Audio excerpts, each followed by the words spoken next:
Company audit बेटा 12 जून से start होगा Bikaner.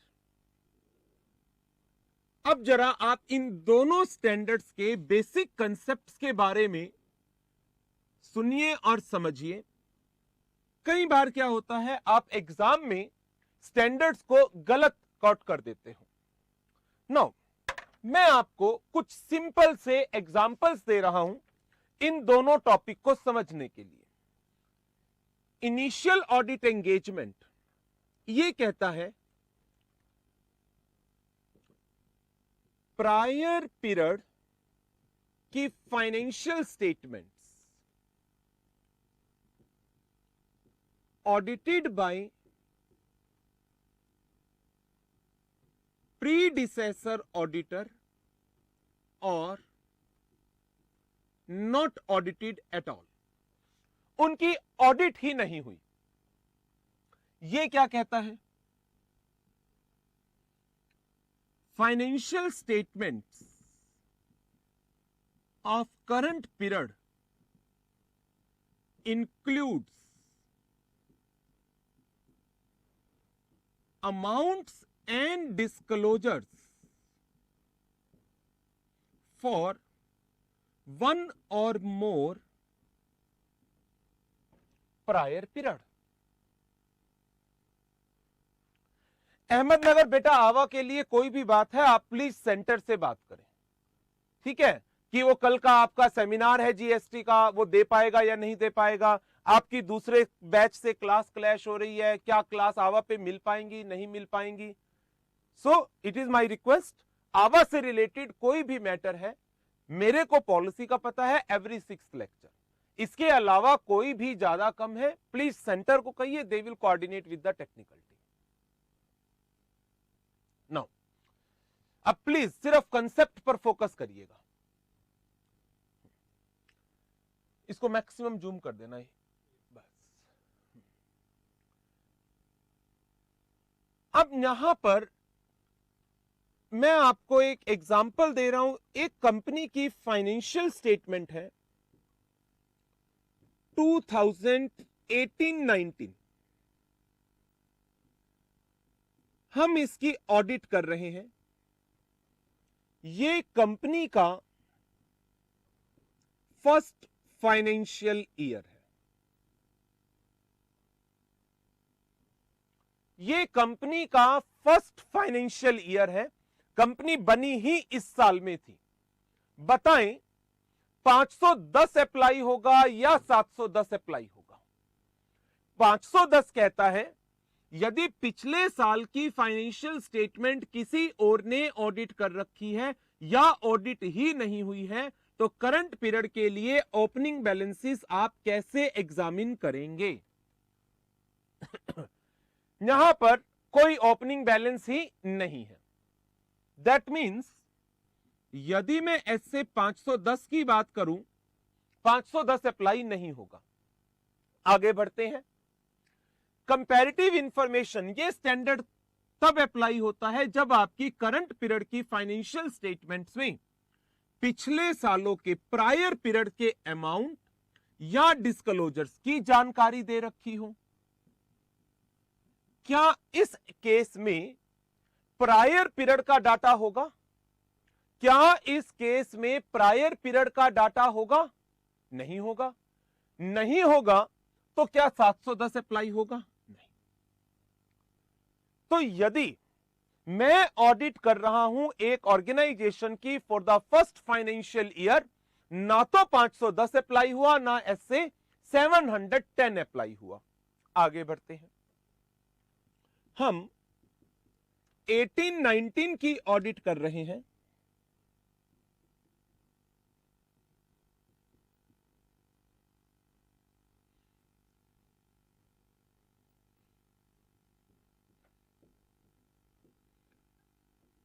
Prior period financial statement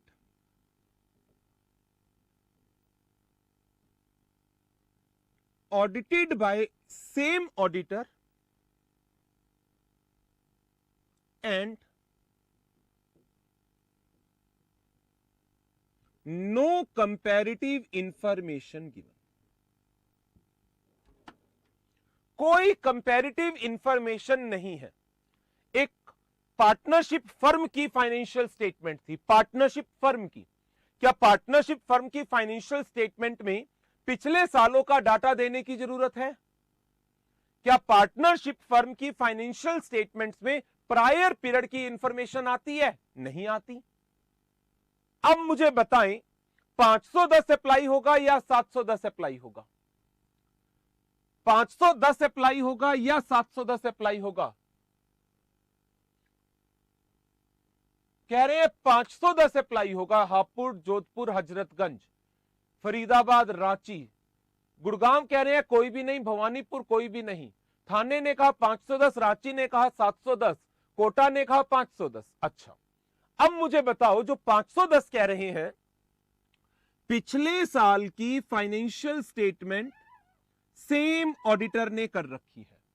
तो आप मुझे बताएं, क्या ये इनिशियल ऑडिट का केस है या ये रेकरिंग ऑडिट का केस है?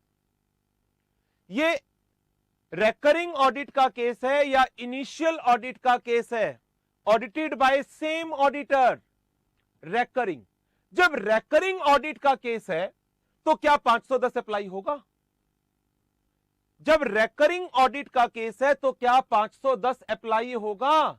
जवाब है नहीं होगा, क्योंकि लास्ट ईयर क्लोजिंग मैंने चेक कर रखे हैं तो मुझे ओपनिंग में कोई दिक्कत ही नहीं आनी। लास्ट ईयर के क्लोजिंग मैंने चेक कर रखे हैं तो मुझे ओपनिंग में कोई दिक्कत नहीं आनी। चुरू बेटा कल की क्लास आवा पर नहीं आई तो बेटा एक काम किया करो ना, कोई दिक्कत होती है तो इस नंबर पर टिकट रेज कर दो 48006677, ठीक है? और जो टिकट नंबर होता है वो एलएमएस पर लिखकर सैस पर भेजदा करो, मैं साथ के साथ बता दूंगा उनको, वो चेक कर लेंगे, ठीक है? चेंजेस भी तो हो सकता है। अरे थाने, क्या लास्ट ईयर का क्लोजिंग और करंट ईयर के ओपनिंग में कोई चेंज होगा? बताओ जरा, लास्ट ईयर का क्लोजिंग और करंट ईयर का ओपनिंग में कोई चेंज होगा क्या? और यदि होगा तो वो मिस स्टेटमेंट की डेफिनेशन में जाएगा। और क्या मेरी ही जिम्मेदारी बनती है या नहीं बनती है? क्योंकि लास्ट ईयर की ऑडिट भी मैंने कर रखी थी, उसके ऊपर कौन सा स्टैंडर्ड अप्लाई कराऊंगा? लास्ट ईयर का क्लोजिंग गलत है, करंट ईयर का ओपनिंग सही है, बताएं बताएं। लास्ट ईयर का क्लोजिंग गलत है, करंट ईयर का ओपनिंग सही है, और मुझे करंट ईयर में पता चला लास्ट ईयर में गलती थी। स्टैंडर्ड जी गुरुग्राम बिल्कुल ठीक, कोहाट बिल्कुल ठीक, 560 सब्सिक्वेंट इवेंट मेरी जिम्मेदारी बनती है ये 560 के अंदर। तो 510 अप्लाई नहीं होगा क्योंकि लास्ट ईयर मैंने ऑडिट कर रखा है। अच्छा, जब कंपैरेटिव इंफॉर्मेशन ही नहीं दे रखी तो क्या 710 अप्लाई कराओगे?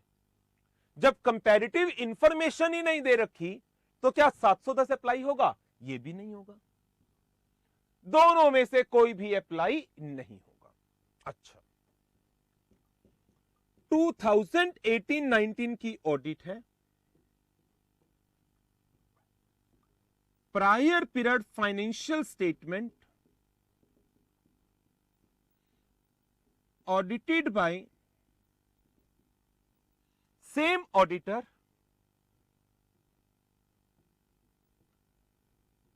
comparative information included। सोचकर बताना, हाँ रिकॉर्ड हो रहा है सहारनपुर, सोचकर बताना सही आंसर। जी उज्जैन बिल्कुल सही। कौन सा स्टैंडर्ड अप्लाई होगा? हजरतगंज, नागपुर, भवानीपुर बिल्कुल सही है। Bhilwara, Ranchi, Saharanpur, Kohat, Ahmedabad, Gurugram, Girish park, Ranchi, Lalkothi, Kota, Haridwar, park and बिल्कुल सही। ग्वालियर 560 कहां से आ गया बेटा? सूरत, हापुड़ बिल्कुल सही। 710 अप्लाई होगा, सिर्फ 710 अप्लाई होगा। 18-19 की ऑडिट में prior period financial statements audited bye predecessor auditor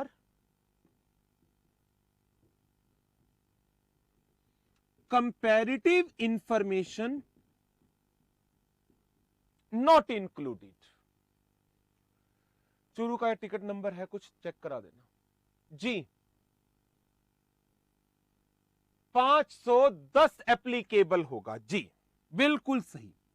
पिछले साल की फाइनेंशियल स्टेटमेंट किसी और ने ऑडिट की है तो मुझे करंट ईयर के ओपनिंग बैलेंस को चेक करने की जरूरत है, लेकिन क्योंकि कंपैरेटिव इंफॉर्मेशन नहीं है 710 अप्लाई नहीं होगा, 710 अप्लाई नहीं होगा, right. Next case 2018-19 prior period financial statements not audited, audit ही नहीं हुई,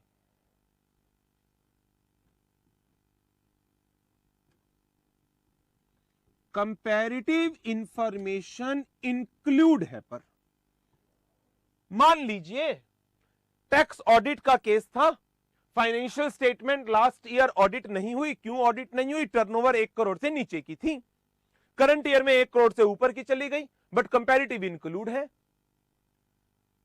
कौन से स्टैंडर्ड अप्लाई होंगे? जी बिल्कुल सही जवाब, दोनों स्टैंडर्ड्स अप्लाई होंगे।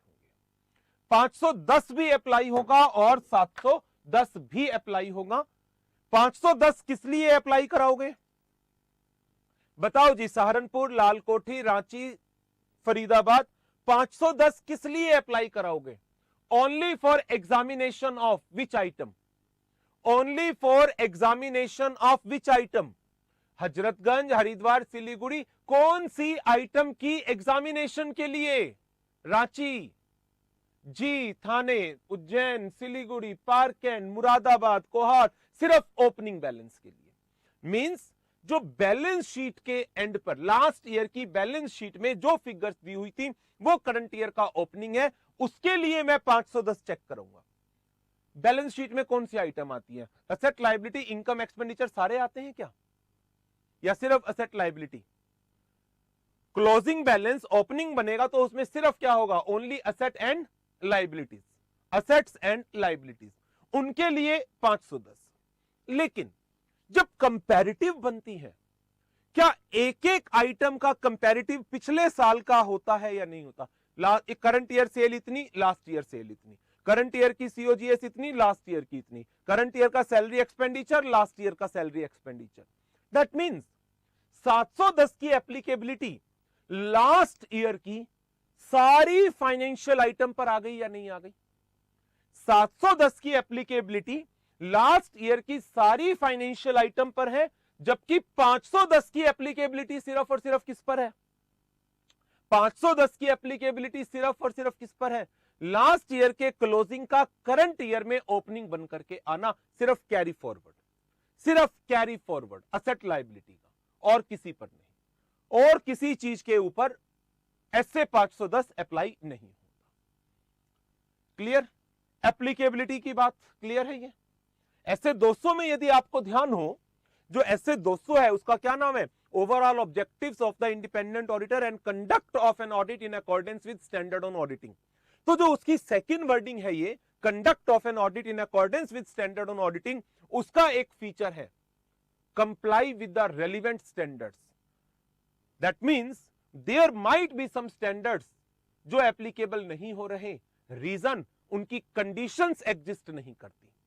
तो ये मैंने आपको कुछ कंडीशंस लिखवाई और फिर बताया कि स्टैंडर्ड क्यों अप्लाई नहीं हो रहा, बिकॉज ऐसे 510 की कंडीशन है इनिशियल ऑडिट एंगेजमेंट के केस में अप्लाई होगा, और इनिशियल ऑडिट एंगेजमेंट की कंडीशन इन तीनों केस में नहीं थी, इसलिए 510 अपनी एप्लीकेबिलिटी नहीं ले रहा। याद आई है वो लाइन? ऐसे 200 के अंदर ऐसी एक लाइन लिखी हुई होती है, conduct of an audit in accordance with standards on auditing.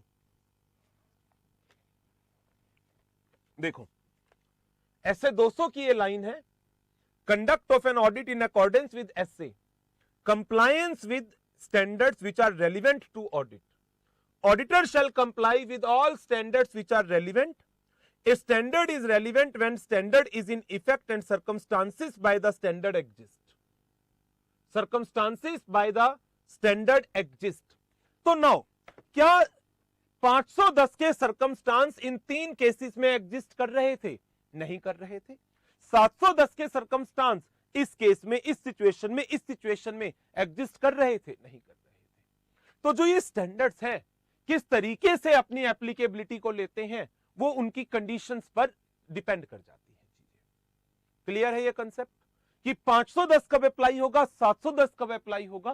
क्योंकि एग्जाम में जब क्वेश्चन आ जाता है तो बाय मिस्टेक आप 510 की जगह 710 को अप्लाई करा देते हो, 710 की जगह 510 की एप्लीकेशन आ जाती है। और जब आप इंस्टीट्यूट के एग्जाम के क्वेश्चंस के एग्जामिनर कमेंट को भी देखेंगे तो उसमें भी काफी जगह पर एग्जामिनर कमेंट आपको यही मिलेगा, स्टूडेंट हैज रॉन्गली अप्लाइड। 710 का केस था 510, 510 का केस था तो 710। सो ये ऐसे 510 और 710 की एप्लीकेबिलिटी है।